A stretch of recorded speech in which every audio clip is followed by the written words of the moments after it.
Tesla, the electric vehicle maker owned by Elon Musk, is warning the U.S. government that American exporters could be harmed. And companies have been impacted, including Elon Musk's Tesla, which said in its earnings report the tariffs adversely impacted supply chain. Tesla didn't announce it was drifting away from the United States. It didn't hold a press conference, publish a dramatic memo, or leak whispers to the press. Instead, the company began behaving like a firm that no longer felt anchored to American soil. A shift in nickel supply here, a quiet adjustment to its refining chain there, a new lithium source that most people barely noticed. Then came the development that made investors sit upright. Tesla started importing the Model Y from Berlin because building them in America no longer made the most sense financially. It was subtle, but it spoke volumes. Piece by piece, the carmaker that had once been held up as proof of America's industrial revival began redirecting some of its most delicate supply chain decisions north, into Canada. No drama, no fanfare, just a steady, deliberate pivot. And the question that followed was unavoidable. Was Tesla simply chasing lower costs, or had the center of North America's electric vehicle future started sliding out of the United States entirely?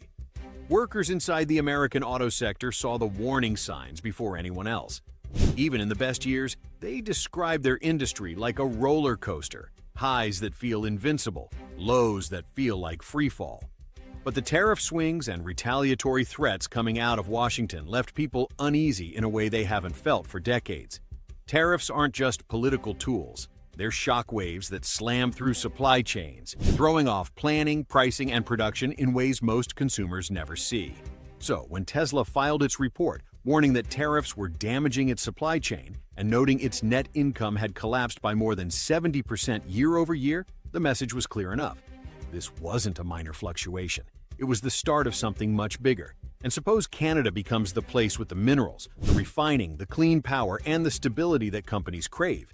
In that case, the EV map of the continent won't be drawn in California or Texas anymore. It might be drawn in Ontario and Quebec. If that happens, Tesla's quiet adjustments aren't simply tactical. They're early signals of a structural shift. A shift where the United States no longer holds the leverage in its own electric future. Some analysts already see this as the opening chapter of a realignment Washington can't fully control. A few in the industry think it's even more dramatic. A slow, quiet redrawing of industrial power lines. And if you look at the details, the why becomes much clearer. When people talk about the EV transition, they usually focus on shiny things: cars, batteries, factories, charging networks. But the entire system sits on something far more basic: minerals, nickel, cobalt, lithium, graphite, copper, and rare earths. You can't build batteries without them. You can't build EVs without batteries. And without a stable pipeline of minerals, your entire energy transition becomes a dream written on unstable ground. Here's the reality the White House doesn't like to say out loud. The United States doesn't have enough of those minerals. Not even close. And even if it did, it doesn't have enough refining capacity to process them. Canada, on the other hand, is sitting on the entire suite. Every primary mineral the EV sector needs. It's the only country in the Western Hemisphere with that full lineup. And these aren't minor deposits. They're globally significant. Canadian lithium is ranked among the world's top producers. Its cobalt output puts it in elite company. Its nickel reserves are so extensive that major companies court Canada with the same enthusiasm they once reserved for emerging markets in Asia. Layer those together, and Canada consistently lands in the top tier for the metals that power modern battery technology. This mineral advantage is why Bloomberg NEF ranked Canada #1 worldwide for EV supply chain potential, above Europe, above China, above the United States itself. Not because Canada dominates a single metal, but because it has the one combination no competitor can easily match: strong geology, political stability, and an industrial base deep enough to support long-term expansion. That's also why the U.S. Inflation Reduction Act treats Canadian minerals as if they were domestic. Washington knows it cannot build an EV industry without Canada, and Tesla knows it too. But minerals are only the first half of the story. The second half is what companies can do with them. Mining matters, but refining decides winners. And this is where Canada pulls further ahead of the United States. Refining minerals into battery-ready material requires enormous amounts of energy. Clean energy is even better, because global automakers now operate under strict carbon intensity rules. If your supply chain produces too many emissions, your products won't qualify for certain benefits, or buyers. Canada's grid solves that problem. More than 80% of its electricity is non-emitting. Hydropower dominates. In Quebec, lithium hydroxide produced with hydroelectricity has a carbon footprint that is a fraction of those of American or Asian benchmarks. The same goes for Ontario, where Electra battery materials runs on clean electricity and produces refined inputs with far lower emissions than competitors overseas. Cheap, steady, clean electricity turns minerals into supply chain gold. It lowers costs, reduces risk, meets regulatory requirements, and reduces emissions, without requiring companies to change their processes. No wonder automakers like the stability of Canada's grid over the US, where fossil fuel volatility can swing energy prices wildly. Once you combine Canada's mineral base with its clean power, the final ingredient becomes the refining footprint. And this is where the United States falls miles behind. America can build battery factories, but it cannot supply them.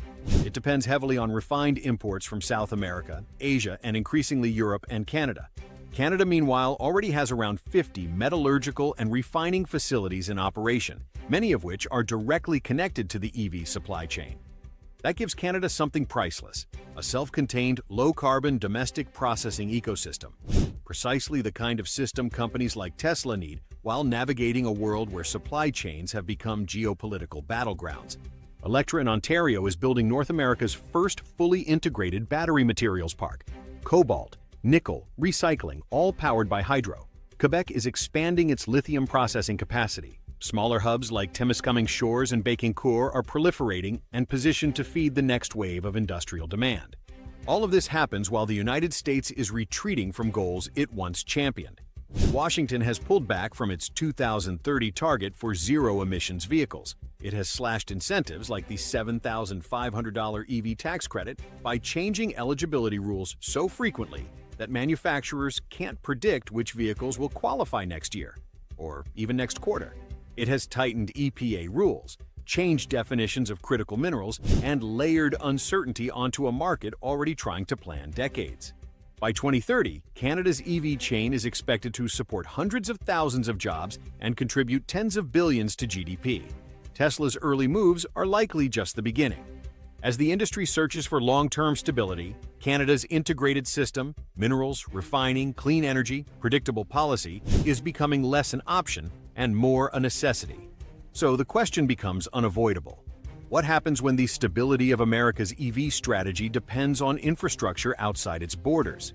What happens when the map of North American electrification is redrawn, not around Silicon Valley or Texas, but around Quebec and Ontario?